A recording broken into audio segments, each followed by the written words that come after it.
नमस्कार बच्चों, good morning. कैसे हो? हमें आशा है कि आप लोग भी ठीक ठाक होंगे। हम भी स्वस्थ हैं और भगवान से मनाते हैं कि आप लोग स्वस्थ रहें, अपने पढ़ाई में व्यस्त रहें। और जैसा कि हमने आपको पिछले लेसन में पढ़ाया विलेन, तो पिछले लेसन में नहीं, विलेन का पिछला पार्ट विलेन के बारे में बताया गया। विलेन क्या है वो बताया गया। हम आपको आज बताने वाले हैं विलेन के प्रकार। तो बच्चों, विलेन के प्रकार सबसे पहले आता है विलेय के आधार पर। तो विलेय के आधार पर कितने प्रकार के होते हैं? विलेय के आधार पर लगभग 5 प्रकार होते तो कई, लेकिन 5 प्रकार के माने जाते हैं। सबसे पहले आता है तनु विलेन। तनु विलेन का मतलब बहुत ही पतला विलेन। जैसे हमने आपको तनु विलेन है, उसके बाद सांद्र विलेन है, उसके बाद संतृप्त विलेन है, उसके बाद असंतृप्त विलेन है, उसके बाद अति संतृप्त विलेन है। ठीक है, तो इसमें संतृप्त क्या होता है, सांद्र क्या होता है, और अति संतृप्त असंतृप्त क्या होता है। हम आपको बस इसको जल्दी जल्दी बता देते हैं, क्योंकि आप इसमें जो है इसका हम क्या लिखवाना नहीं, आप लोग बस ऐसे ही याद कर लो, बहुत छोटी चीज है। देखो, सबसे पहले है विलयनों के प्रकार, टाइप्स ऑफ सॉल्यूशन। ठीक है, विलयनों के प्रकार।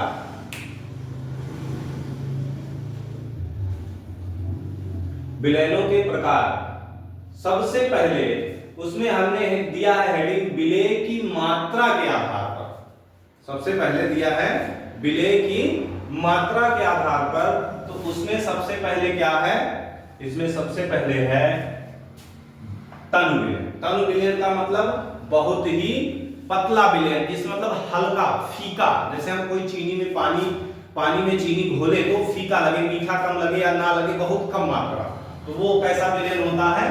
तनु विलेन। उसके बाद आता है सांद्र विलेन। सांद्र विलेन का मतलब उसमें हम चीनी घोलते जाए, एकदम बिल्कुल गाढ़ा लगने लगे, चाशनी के जैसा लगने लगे, सीरे की जैसा, तो वो कैसा विलेन है? सांद्र विलेन। उसके बाद आता है बच्चों संतृप्त विलेन। संतृप्त विलेन का मतलब होता है कि हम कोई भी विलायक में विलेय की इतनी मात्रा घोलें कि वह घुलता रहे, घुलता रहे, घुलता रहे, घुलता रहे। ठीक है, और एक निश्चित मात्रा पर जाके बस जस्ट रुकने वाला हो, यानी वह कहला रुक जाए, रुकने वाला नहीं हो, रुक जाए, यानी उसके बाद उसमें और मात्रा ना घोली जा सके। ऐसे विलेन को क्या कहते हैं? संतृप्त विलेन, यानी कि हम उसमें और ना घोलें। इसके बाद आता है बच्चों असंतृप्त विलेन। असंतृप्त का मतलब होता है कि जिसमें हम विलेय की मात्रा संतृप्त विलेन के बाद भी कुछ घोल सकें, ऐसे विलेन को कहते हैं असंतृप्त विलेन। यानी विलेय संतृप्तता के बाद भी उसमें हम घोल सकें थोड़ी बहुत मात्रा। और उसके बाद होता है अति संतृप्त विलेन, यानी जो काफी देर बाद संतृप्त हो, जिसमें हम विलेय की मात्रा बढ़ाते चले, वह होता है अति संतृप्त विलेन।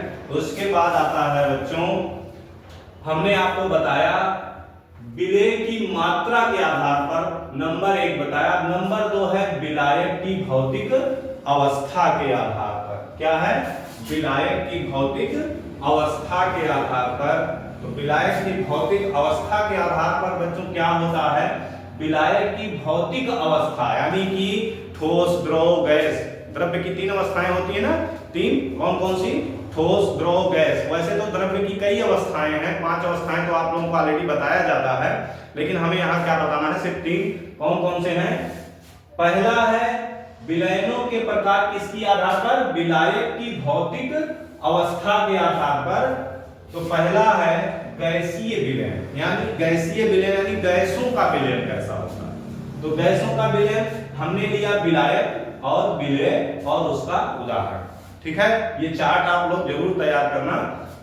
हमने लिया विलायक, विलेय और उदाहरण, यानी ये वाला जो पैटर्न दिख रहा है, ये वाली चीज जो साइड में दिख रही है, वो क्या है?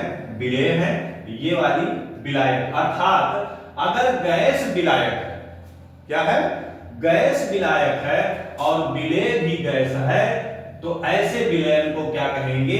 गैसीय विलयन। और इसका एग्जांपल है नाइट्रोजन और ऑक्सीजन का मिश्रण, यानी कि वायु, जो हमारा वायुमंडल है, इसमें जो गैसों का मिश्रण है वो कैसा मिश्रण है? गैस का गैस में, यानी नाइट्रोजन और ऑक्सीजन, यानी कि दोनों विलेय भी गैस और विलायक भी गैस। दूसरा है गैस का द्रव का गैस में, यानी विलायक गैस हो और विलेय द्रव हो। जल वाष्प का वायु में मिश्रण, यानी वायु बहुत सारा है, उसमें जल वाष्प थोड़े बहुत है। जल वाष्प क्या है? द्रव है, तो उसमें मिला हुआ है। तो ये कैसा विलयन है? गैसीय विलयन। उसके बाद है गैस विलायक हो और ठोस उसमें घुला हो।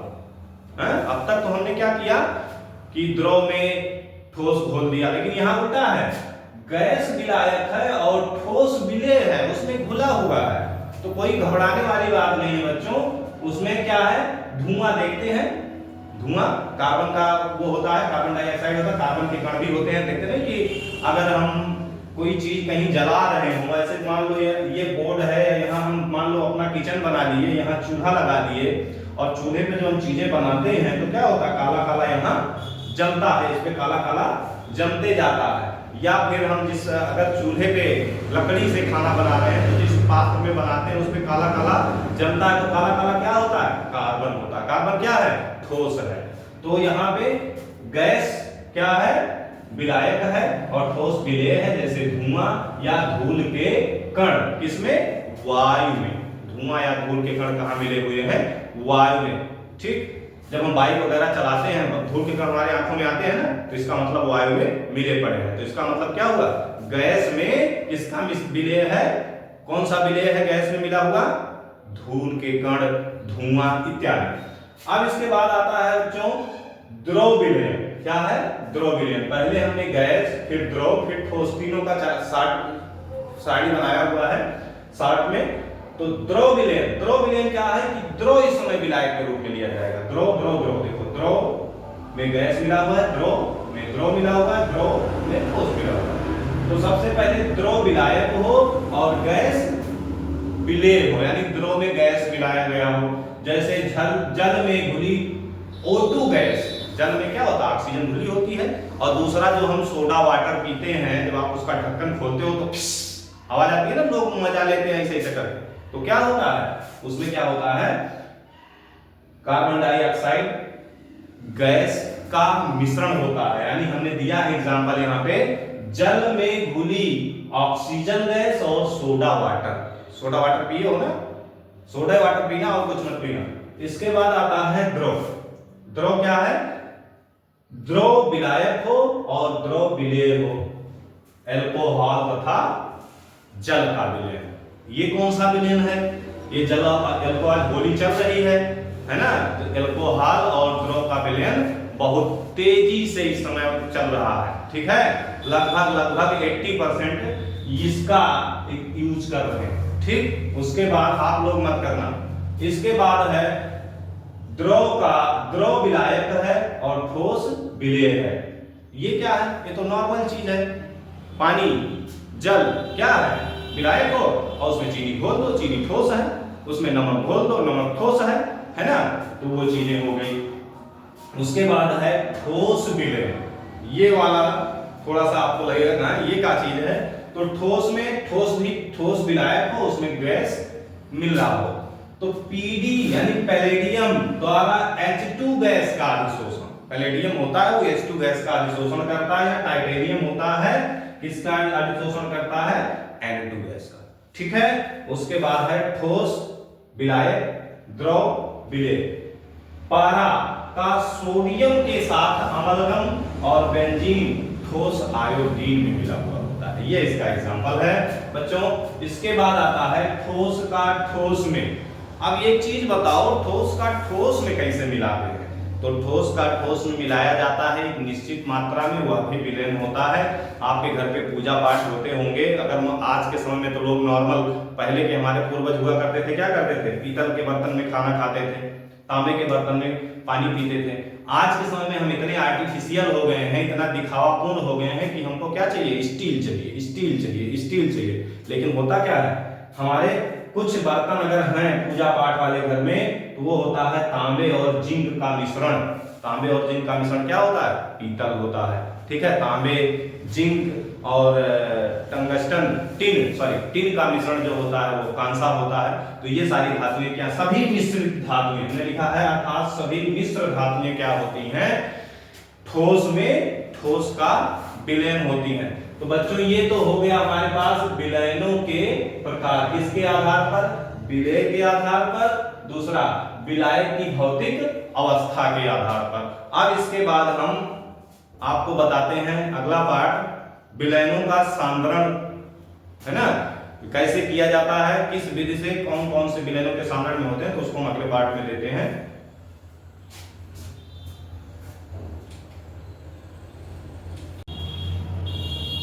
बच्चों विलयनों के सांद्रता को व्यक्त करने की विधियां हमने आपको बताने जा रहा हूं, जिसमें आपका विलयनों के सांद्रता को व्यक्त करने की कितनी विधियां हैं। तो विलयनों की सांद्रता को व्यक्त करने की क्रम से कुल 7 विधियां हैं। ठीक, पहला है प्रतिशतता। बच्चों ने इंग्लिश इसलिए इसमें नहीं बताया, हम आपको वर्बली बता दे रहे हैं, इनकी इंग्लिश जरूर आप याद रखिए। इसकी इंग्लिश है प्रतिशतता। पहला, विलयनों की सांद्रता को व्यक्त करने की कुल 7 विधियां हैं। सबसे पहला क्या है, प्रतिशतता।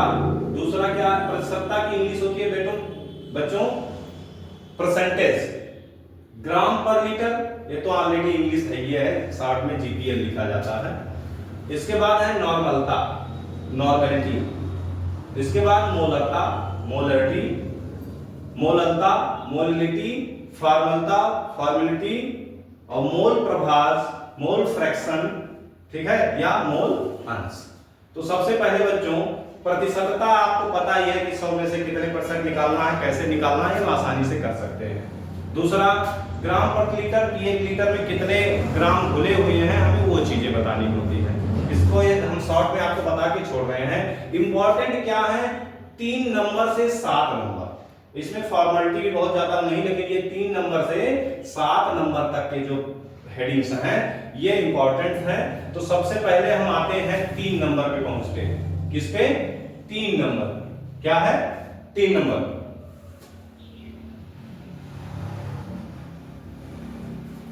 तीन नंबर पे क्या है, नॉर्मलता, नॉर्मेलिटी। क्या है, नॉर्मलता या नॉर्मेलिटी। जैसे कोई सॉल्यूशन होता है, कोई विलयन होता है, तो उसको कहते हैं ये 1n का है, या 1/10n का है, या 2n का है। तो n का मतलब क्या होता है बच्चों, नॉर्मेलिटी।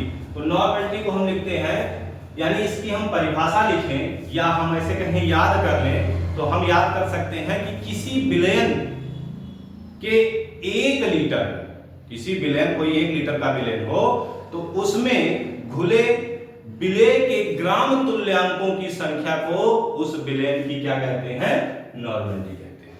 यानी किसी विलयन के 1 लीटर में घुले विलय के ग्राम तुल्यांकों की संख्या को उस विलयन की नॉर्मेलिटी कहते हैं। ठीक है, अब बच्चों नॉर्मेलिटी भी जाननी है, तो नॉर्मेलिटी जानने के लिए हम क्या करेंगे, एक अलग से वीडियो हम आपको छोटा सा शॉर्ट में बना के देंगे, लेकिन फिलहाल अभी थोड़ा बहुत जान लेते हैं। देखिए, तुल्यांकी भार या तुल्यांकी द्रव्यमान क्या होता है। तो तुल्यांकी भार या तुल्यांकी द्रव्यमान होता है पदार्थ का मोलर द्रव्यमान, या कहो पदार्थ का अणुभार। ठीक, पदार्थ का मोलर द्रव्यमान बटे आयनों की संख्या। अगर तत्व है तो तत्व का परमाणु भार बटे संयोजकता। देखो, अणुभार बटे संयोजकता। ठीक है, कुछ भी मतलब हम यहाँ पे क्षार है तो क्षार के मोलर द्रव्यमान बटे क्षार के आयनों की संख्या, है ना, या संयोजकता। तुल्यांकी द्रव्यमान या तुल्यांकी भार ज्ञात करने के लिए हमारे पास ये शॉर्ट में फॉर्मूला है, हमको इसको याद कर लेना है कि तुल्यांकी द्रव्यमान बराबर पदार्थ का मोलर द्रव्यमान बटे आयनों की संख्या, या अणुभार बराबर कोई पदार्थ हो उसका अणुभार, तो अणुभार उसका तुल्यांकी भार बराबर उस पदार्थ का अणुभार और बटे उसकी संयोजकता या उसके आयनों की संख्या या अम्लता या क्षारकता। इतना याद रखो और आसानी से हो जाएगा। मैं इसका एग्जांपल के साथ आपको एक शॉर्ट वीडियो बना के देंगे। फिर अब हम बताते हैं आपको नॉर्मलता। किसी विलयन के 1 लीटर, 1 लीटर मतलब क्या होता है, 1000 ml में घुले विलय के याद रखना, सॉल्वेंट विलय के ग्राम तुल्यांकों की संख्या को उस विलयन की नॉर्मलता कहते हैं। तो इसकी परिभाषा लिखते हैं कि किसी विलयन, किसी विलयन के 1 लीटर में घुले, 1 लीटर में घुले विलेय के ग्राम तुल्यांकों की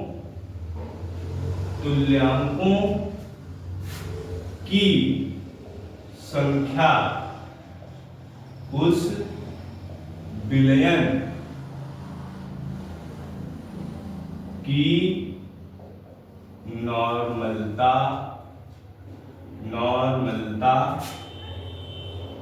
कहलाती है। नॉर्मलता कहलाती है। इसे कैपिटल N से प्रदर्शित करते हैं। ये है, ठीक है। अब इसके बाद आएगा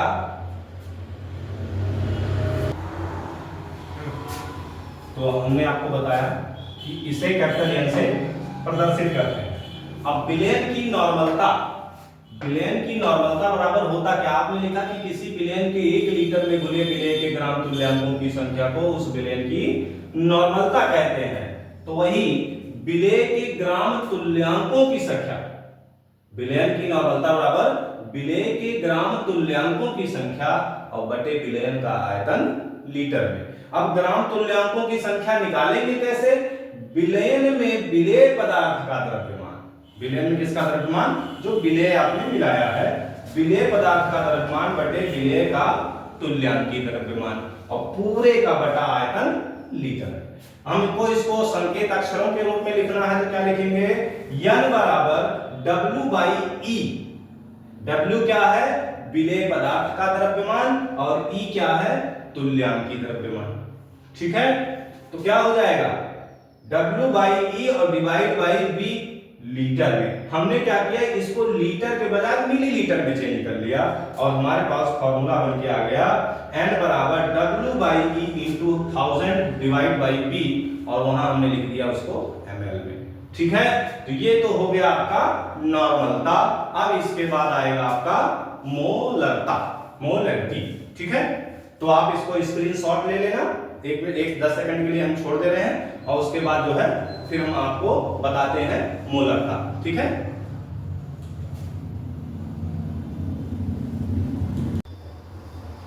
देखो बच्चों, हमने आपको नॉर्मलता बताया। अब नॉर्मलता का ये एग्जांपल है, बहुत छोटा सा और बहुत आसान दिया है। इंपॉर्टेंट इस टाइप के क्वेश्चन भी पूछे जाते हैं। तो इसमें क्या है कि HCl का दशांश तुल्यांकी भार, HCl का HCl यानी हाइड्रोक्लोरिक अम्ल का दशांश तुल्यांकी भार विलयन के 500 मिली में विलेय है, इसकी नॉर्मलता क्या होगी? तो बच्चों बहुत सारे क्वेश्चन हैं, बहुत सारे न्यूमेरिकल हैं, सारा आप एक साथ तो नहीं हो सकता, लेकिन एक एग्जांपल इसके साथ छोटा सा हो ही सकता था, इसलिए हमने दे दिया, हमारे मन में आया बता दें। तो इसमें दिया है 500 में उसका दशांश यानी 10वां भाग, तो क्या लिखेंगे? चूंकि 500 मिली में HCl का दशांश भाग यानी कि तुल्यांकी भार अर्थात 1/10, तो इसलिए 1000 ml यानी 1 लीटर में क्या हो जाएगा? 1000/10 गुणे 500।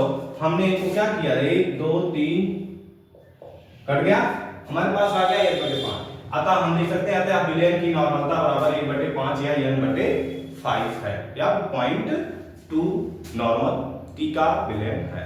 ठीक है, तो अगला हम टॉपिक पढ़ेंगे मोलरता इसके बाद। ठीक है, लिख लो, आप देख लो इसको। बच्चों जैसा कि हम बराबर वीडियो डाल रहे हैं आपके लिए, तो अगर आपको वीडियो अच्छे लगते हैं कि लगता है कि ये हमारे लिए कुछ लाभदायक है, तो आप इसको ज़्यादा से ज़्यादा शेयर करिए। हम अपना बायो इस लिंक में दे देंगे, उसमें कमेंट में आप देखिए तो मिल जाएगा, लिंक में भी मिल जाएगा। तो आप इसको ज़्यादा से ज़्यादा शेयर करें और ज़्यादा से ज़्यादा बच्चों को जागरूक करें और पढ़ाई करें, मेहनत से पढ़ें, स्वस्थ रहें, व्यस्त रहें। अस्त व्यस्त ना रहें, हमारी यही कामना है। आप हमेशा मस्त रहें, स्वस्थ रहें। बस आज के लिए इतना ही। आप इसको लाइक करो, शेयर करो, दबा के शेयर करो, दबा के कमेंट करो। कोई कमी हो तो हमें जरूर बताओ।